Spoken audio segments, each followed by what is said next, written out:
Hey guys, what is going on? This is CardinalBird5, and today we are going to be finally finishing up the top 10 series, at least for the positions anyways. We might have some other ideas later on, but this video is going to be focusing on right fielders, so let's go ahead and get right into the honorable mentions. The first honorable mention is going to be this flashback Alex Rios.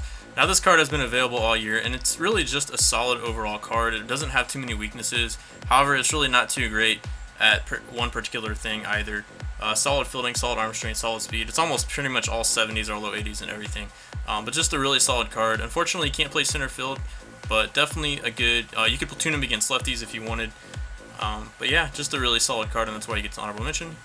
Another honorable mention is going to go to this flashback Corey Hart. This card absolutely strokes, in particular against lefties. However, his defense is not there. But if you want to sacrifice a little defense for a card that hits really well, especially against lefties, definitely check out this card, and it gets an honorable mention as well. Another honorable mention is going to be the legend Reggie Jackson. This is pretty similar to like the Jim Edmonds if you're looking at hitting. However, he just doesn't have much fielding, and nor does he have much speed. He has 99 clutch, but I don't think that even does anything in the game. But just a solid card. I wouldn't put him in the top 10 though. And I don't see many people using him because he just doesn't have much value in my opinion in Diamond Dynasty, but he does get an honorable mention. Another honorable mention is going to be this flashback Jose Bautista that you get for completing the Blue Jays in Conquest. Anyways, really good card, really power. I mean, attribute wise, fielding's crap. He can't play third base, so that is nice, and he does have a good arm, but fielding and speed, reaction is all very bad. One thing I do not care about this card is they have the shift on, and when I'm batting with Jose Bautista, for some reason I just want to pull the ball, and it doesn't work too well with the shift on. So I didn't really like using this card too much, but I do have to at least give him an honorable mention because he does have some of the best power in the game. And finally, wrapping up our honorable mentions is going to be this flashback Jason Worth for the Philadelphia Phillies. You get this card by playing Conquest as well. Now this is an interesting card. He has reverse splits, hits righties better, 83-94. He's not too bad against lefties either, 76-73. I mean, that's not too bad, but it's something you probably want a little bit better of a guy like Jason Worth. Fielding isn't great. Speed's not great. He does have a good arm. For some reason, he does have 90 stealing. I'm a really big fan of this card. However, I hit really well with him. I like his stance. I like how he's tall. I tend to like taller players for some reason. I'm not sure why, but I hit really well with this card, and I at least have to give him an honorable mention. So next, we're going to go ahead and get into our top 10 list. Coming in at number 10 is going to be Live Series Bryce Harper.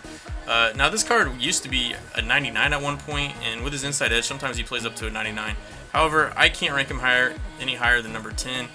He relies a lot on inside edge. He doesn't have very much contact, nor does he have very good vision, nor does he have very good fielding. He has a good arm, but that is about it. He does bat from the left-hand side, and I like his swing. I just can't rank him any higher. And I know this card has become less and less popular since his downgrade, but I do rank him number 10 on the top 10 list for our right fielders. Coming in at number 9 is going to be Jeff Francoeur.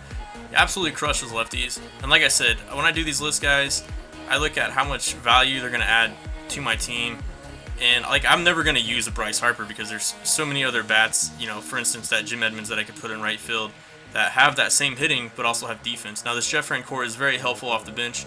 He's actually a pretty solid fielder with 77 fielding, 97 arm strength. Doesn't have much speed, however, but you can't argue with 99-99. And this is definitely a card you always want on your bench. And you get this card by just conquering the Braves, and doing the innings. So this is a really good card, and I rank him number 9. Coming in at number 8, and this is probably a card that not many people even know about. But I was really researching and digging. Guys, I'm going to be honest, this was the hardest top 10 list to put together because there are so many fundamental flaws with a lot of these right fielders. So this is going to be a really strong personal opinion on this rank. Josh Reddick has terrible contact and vision, but he has good power. And it's a card you really don't even have to platoon with because he has better power versus lefties. However, if you look at that fielding, that is really nice. So I give this card an advantage over somebody like the Bryce Harper. The Bryce Harper has a little bit more contact, but again, once inside edge goes away, these cards are going to be pretty similar, and this card is just superior defensively. So I'm not saying to go out and go get this card, but I think he is a top 10 right fielder in the game, and he comes in at number 8. Coming in at number 7 is going to be the legend Kaline.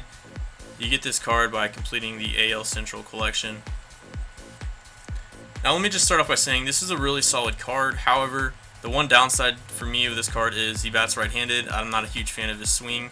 But more importantly, his attributes versus righties are just not that great. And against lefties, they're not even that great either. They're solid all around. He's a solid all around player. He's probably one of the highest right fielders in the game. If I think he might be, a top 3 right fielder rating wise. To me though, I can't rank him in the top 3, so he comes in at number 7 for me. Coming in at number 6, these are two very similar cards, the Dave Winfield and the Kaline. I give the advantage to Dave Winfield because I could find a little bit more value, and I could find a spot for Dave Winfield on my bench if I was really looking hard to look for more platoon guys. He hits lefties really well. It doesn't hit righties as great, but his defense is also amazing. He has 99 arm strength, 80 reaction, some of the best defense in right field you're going to get. And he has really good vision. So this is a card I would use over Kaline, and that's why I gave him the slight edge over Kaline. And again, he comes in at number 6. Coming in at number 5 on our list is going to be the flashback Jay Bruce. Now this has been one of the flashbacks that has been in the game since the game came out. This is just a really solid card. In my opinion, he has just enough contact to have a decent sized PCI, but he also comes with really good power. Even has more power against lefties. His fielding is really good though, really solid, 91 arm strength. Doesn't have much speed, but this is just a really a really solid traditional right fielder. And again, I think this is one of the most underrated cards in the game. Coming in at number 4 on the list is going to be the Live Series Cargo. Now, with Inside Edge or without Inside Edge, this card absolutely demolishes righties. You are going to probably have to platoon if you feel the need to. But again, a lot of these right fielders, you're going to have to probably platoon anyways. But I feel like he's such a valuable player to have. And he's just got a nice swing. Pretty much just hits righties really well. His fielding is no slouch either. But I just hit really well with this card, so this is more of a personal opinion. And I know a lot of people are big fans of Cargo. I keep in mind the flashback Cargo is actually a left fielder, so he was on our left fielder list. This is the right fielder, and he's a Live Series, and I rank him number 4. And coming in at number 3 on our list is going to be the Live Series Mookie Betts. This is just a really solid card all around. His attributes remind me of Mike Trout, actually. He's got good vision. He's very balanced. He actually hits righties a little bit better than he does lefties. He can play any spot in the outfield, and he can even play second base, which in my opinion gives him a little bit more value, and is one reason I ranked him a little bit higher than some of the other right fielders. The one downside to this card is his arm strength. However, in real life, he does actually have a pretty good arm, so hopefully they can upgrade that in the future. But his fielding and reaction is really solid. He also comes at really good speed, so not only is he really good defensively, despite the arm strength, he's really balanced and can play second base for you, and he ranks number 3 on my top 10 list for right fielders. And coming in at number 2 on our top 10 right fielders is going to be Ichiro Suzuki. Now, these top 2, you guys could probably have an idea who the number 1 is at this point, or maybe you don't, I don't know, but the top 2 was really, really difficult, and at one point I did have Ichiro number 1. However, I just don't consistently hit for power of Ichiro, and I don't expect to, and it makes sense. So I don't hold that against him necessarily. He is a beast in everything else, though. Contact, fielding, he can play center field for you, speed. Just an amazing card, and if he was a center fielder, he would probably be like a 98 overall. He hits lefties well, but again, no power whatsoever. You can occasionally hit a home run with him if you power swing. He's got a really big PCI. He can make things happen. A really nice player to have. But I'm going to go ahead and get to the number 1 and explain a little bit more why I think the number 1 is better than the number 2. So let's go ahead and get into the number 1 right fielder on my top 10 list. And the number 1 right fielder in MLB The Show 16, in my opinion, is going to be the legend Tony Gwynn you get by playing Conquest. Now, his hitting is a little bit better than Ichiro, but let me explain something here. He has 51 power. Ichiro has 40-something power, and against lefties, Ichiro is, I think he's down in the 20s. Just my personal experience, I've used these cards a lot. I probably have over 400 plate appearances with both of them.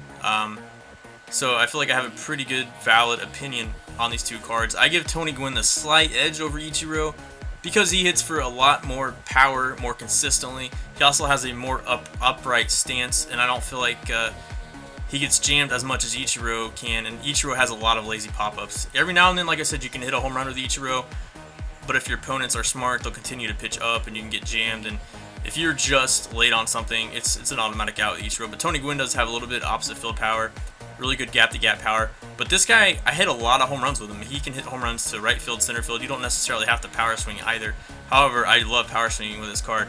Now, his defense is a step below Ichiro in my opinion, but it's really, really close. And I think in the long haul, Tony Gwynn, in my opinion, is a more valuable player in Diamond Dynasty just because his hitting, especially power-wise, is so much better than Ichiro.